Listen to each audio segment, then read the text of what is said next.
یار آپ نہیں جانتے ہیں کہ آل رسول کا مقام کیا ہے، آل رسول کا مرتبہ کتنا بڑا ہوا کرتا ہے۔ اگر آپ کو کوئی اختلاف بھی تھا، مفتی شمس الدین جو مکرانہ کے رہنے والے، ہم ان سے یہ بات کہہ رہے ہیں کہ جو جملے آپ نے استعمال کیے ہیں، جو بات آپ نے کہی ہے اسٹیج پر بیٹھ کر، میں یہ کہتا ہوں یہ جملے درست نہیں ہے، یہ بات درست نہیں ہے۔ آپ کو اگر بات سے اختلاف تھا سید گلزار میاں کی، اگر گلزار ملت کی بات سے آپ کو اختلاف تھا تو آپ کو پہلے ان سے تحقیق کرنا چاہیے تھی، ان سے بات کرنا چاہیے تھی۔ ایک آل رسول کی شان میں اس طرح کے جملے نکالنا یہ بالکل برداشت کے خلاف ہے، یہ بالکل غلط بات ہے۔ آپ کو معافی مانگنا چاہیے۔ آج کا جو دور ہے نا، یہ سوشل میڈیا کا دور ہے۔ آج یہ فیمس ہونا کوئی بڑی بات نہیں ہے۔ آج ضروری نہیں ہے کہ آپ کے پاس بہت زیادہ علم ہے، بہت بڑے آپ عالم ہیں، مفتی ہیں یا بہت بڑے آپ محدث ہیں، تبھی آپ جا کر کے فیمس ہوں گے۔ آپ کچھ بھی نہیں ہے نا، آپ صرف کورے ہیں،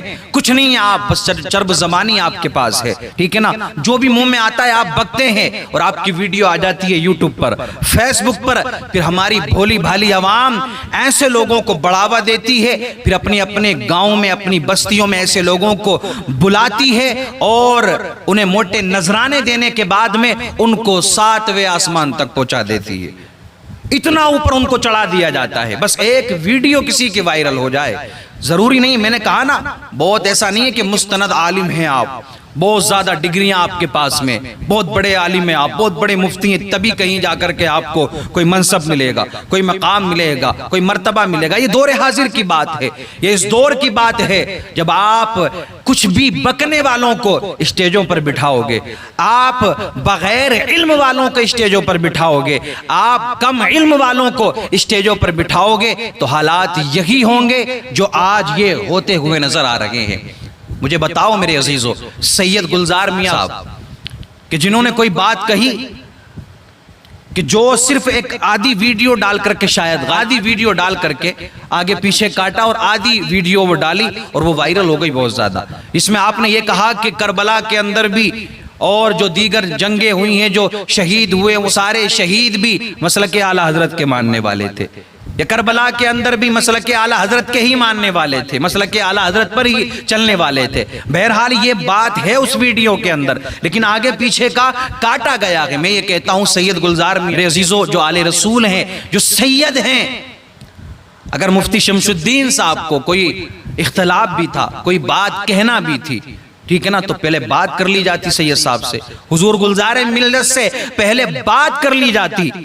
کال پر بات کر لیتے، یا زیادہ آپ کو پریشانی تھی تو جا کر کے مل لیتے کہ حضور آپ کے کہنے کا مقصد کیا تھا، آپ کیا کہنا چاہتے تھے، اس سے آپ کیا بتانا چاہتے تھے۔ یار یہ بھی تو ہو سکتا ہے کہ آپ یہ کہنا چاہتے ہو کہ ہاں آج جو مسلک اعلی حضرت کے ماننے والے ہیں، یا آج جو بریلی سے پیغام دیا جاتا ہے، جو درس دیا جاتا ہے، آج جو مسلک اعلی حضرت کے ماننے والے ہیں، یہ آج ہی نہیں بلکہ یہی سوچ رکھنے والے کربلا کے میدان میں بھی تھے، یہی تھنکنگ رکھنے والے دیگر جنگوں میں جو شہید ہوئے ہیں وہ شہدائے اسلام بھی تھے، یہ کہنے کا مقصد ہو تو میرے عزیزو کسی بھی بات کو، بس کسی بھی بات کو اٹھا لیا جاتا ہے، کاٹ دیا جاتا ہے، کیونکہ بڑے بڑے میرے عزیزو لوگ ایسے پڑے نا جو پیسوں کے لالچی ہیں، جو پیسوں کے چکر میں، چند ویوز کے چکر میں وہ یہ نہیں دیکھتے یار کہ کیسی ہستی ہے، کیا مرتبہ ہے، کیا مقام ہے ان کا، بس انہوں نے کاٹا، اٹھایا اور ڈال دیا۔ اب دیکھیں پھر گالیاں بکی جا رہی ہیں، اب دیکھیں پتہ نہیں کیا کیا کہا جا رہا ہے۔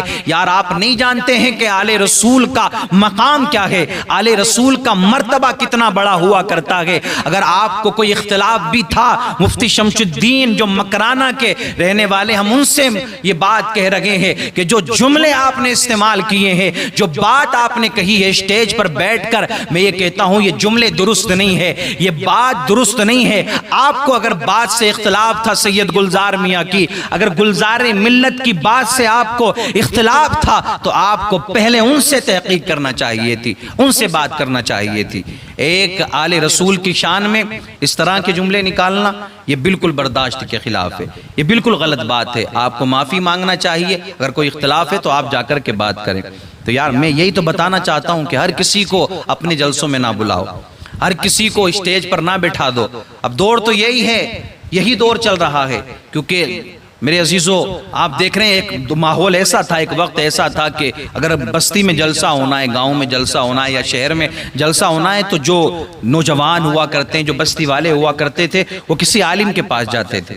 یہ بات حقیقت ہے کہ تقریر کرنا یہ سب کے بس کی بات نہیں ہے، یہ بھی ایک ہنر ہے، یہ سب کے بس کی بات نہیں ہے۔ بڑے بڑے علم رکھنے والے، بڑے بڑے عالم، ان کے پاس میں نہیں ہوتی چرب زبانی، ٹھیک ہے نا، وہ اس طرح سے بیان نہیں کر سکتے جو لوگوں کو پسند ہے، یہ بات ہم مانتے ہیں۔ لیکن ایک دور ایسا تھا کہ اگر جلسے ہوا کرتے تھے تو لوگ علماء کے پاس جاتے، ان سے جا کر کے مشورہ لیتے کہ حضرت آپ بتائیں کس کو بلانا ہے،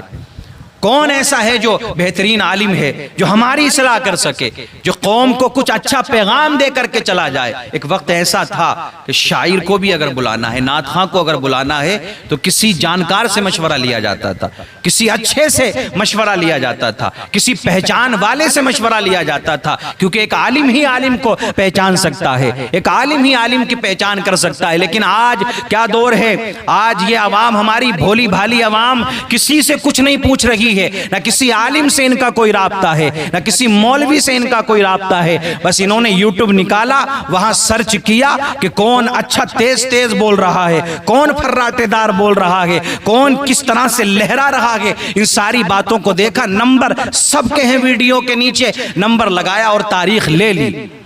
اب یہ نہیں دیکھا کہ وہ شخص اسٹیج پر بیٹھنے کے لائق ہے کہ نہیں ہے، ممبر پر بیٹھنے کے لائق ہے کہ نہیں ہے، کچھ نہیں دیکھا، بس اٹھایا اور لا کر کے بٹھا دیا، کیونکہ ویڈیو وائرل ہو چکی ہے۔ حضرت کی ویڈیو بہت ساری وائرل ہیں، ویڈیو وائرل تو اور لوگوں کی بھی ہوا کرتی، اور بھی لوگ ہیں جن کی ویڈیو وائرل، تو صرف ویڈیو وائرل ہونا یہ دلیل ہے کہ آپ بہترین مقرر ہیں، آپ بہترین شاعر ہیں، آپ بہترین نعت خواں ہیں، اور نہ جانے کتنے اچھے اچھے عالم، کتنے اچھے اچھے میرے عزیز و علم رکھنے والے، صلاحیت رکھنے والے، وہ بیچارے ایسے ہی بیٹھے ہیں۔ ٹھیک ہے، تو جب ایسے لوگوں کو اسٹیجوں پر لا کر کے بٹھاؤ گے تو ان کے منہ سے سوائے غلط جملوں کے اور کچھ نہیں نکلے گا، یا تو وہ پھر توبہ کرتے پھریں گے آئے دن۔ پھر ہوتا یہی ہے، ایسے لوگ جملے بول دیا کرتے ہیں اسٹیجوں پر آ کر کے، پھر بعد میں کیا ہوتا ہے، پھر بعد میں آ کر کے پھر معافیاں مانگتے ہیں، بعد میں آ کر کے پھر توبہ کرتے ہیں۔ یار عوام کو کیا پیغام دینا چاہتے ہو، عوام کو تم کیا میسج دینا چاہتے ہو؟ آج بات جوڑنے کی چل رہی ہے، بات جوڑا جائے، جو عوام بکھری ہوئی ہے نا، آپس میں ہم جو بٹے ہوئے، ایک ہو جائیں یار، ایک جٹ ہو جائیں۔ لیکن تم آپسی اختلافات کو ختم نہیں کرو گے تو یہ عوام کا کیا ہوگا؟ جب اچھے لوگ ایسے لوگوں کے خلاف نہیں بولیں گے تو یہ جہالت پھیلاتے رہیں گے، اور اسی طرح سے جو منہ میں آئے گا بکتے رہیں گے۔